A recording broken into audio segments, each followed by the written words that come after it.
जानकारी देते हुए बताया कि इसी मर्डर मामले में वह अजमेर की हाई सिक्योरिटी जेल में बंद था और 29 सितंबर को उसे नारनौल की नसीबपुर जेल में शिफ्ट किया गया था।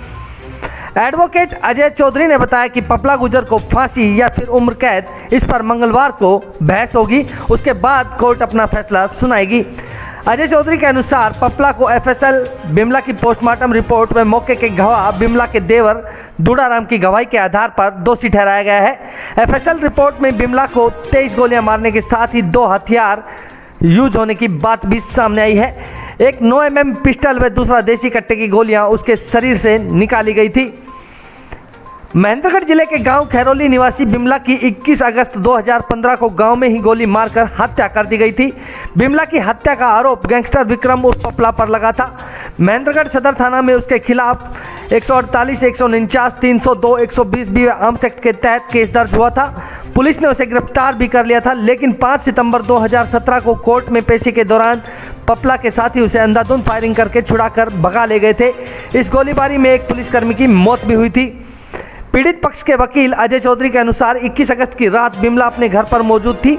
रात 12 बजे पपला के अलावा उसके अन्य 6 साथियों ने मिलकर बिमला की 23 गोलियां मारकर हत्या कर दी थी। इस मामले में 6 आरोपी संदेह के लाभ में 12 अप्रैल 2018 को बरी कर दिए गए थे, जबकि पपला को अब दोषी ठहराया गया है। एडवोकेट अजय चौधरी के अनुसार बिमला की हत्या इसलिए की गई थी क्योंकि उसने अपने पिता श्रीराम व बेटे संदीप के मर्डर के मामले में फैसला करने से मना कर दिया था। इन दोनों ही मर्डर में भी पपला का हाथ था।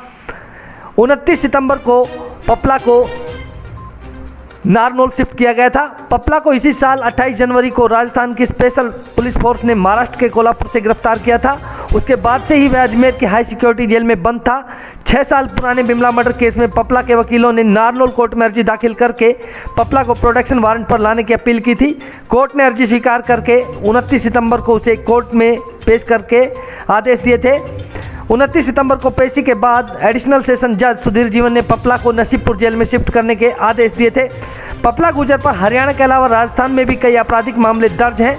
हरियाणा पुलिस के इस वांछित बदमाश को 6 सितंबर 2019 को चेकिंग के दौरान राजस्थान की बहरोड थाना पुलिस ने मोटी रकम के साथ हिरासत में लिया था, लेकिन उस वक्त पुलिस पपला को पहचानने में गच्चा खा गई थी। उसे सामान्य बदमाश समझकर बहरोड थाना के लॉकअप में रखा गया था। उसी दिन सुबह पपला के साथियों ने AK-47 से बहरोड थाना पर हमला बोलते हुए पपला को पुलिस की हिरासत से छुड़ा लिया था।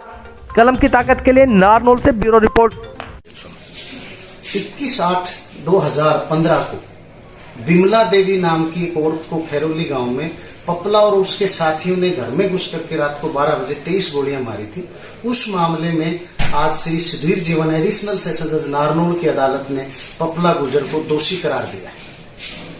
तो सर, दोषी करार देने के बाद क्या कुछ कार्रवाई आगे होनी? कल क्वांटम ऑफ सेंटेंस पर बहस होगी, जिसमें ये देखा जाएगा कि फांसी की सजा दी जाए या उसे उम्र कैद की जाए। इसके लिए केस कल के लिए एडजर्न किया गया। आज FIR नंबर 376 डेटेड 21/8/2015 को जो थाना महेंद्रगढ़ का जो केस था, उसके अंदर विक्रम और पपला को आज गिल्टी होल्ड किया है और गिल्टी हेल्ड करके नेक्स्ट डेट जो कल की जो तारीख लगाई है, इसमें क्वांटम ऑफ सेंटेंस के लिए डेट लगाई है और जैसा कि दोषी करार दे दिया गया, आगे इस मुकदमे में अंडर सेक्शन 148, 149, 302, 120 भी आर्म्स एक्ट काफी सेक्शंस थे, जिसमें 302 अंडर सेक्शन 302 इसको गिल्टी हेल्ड किया है।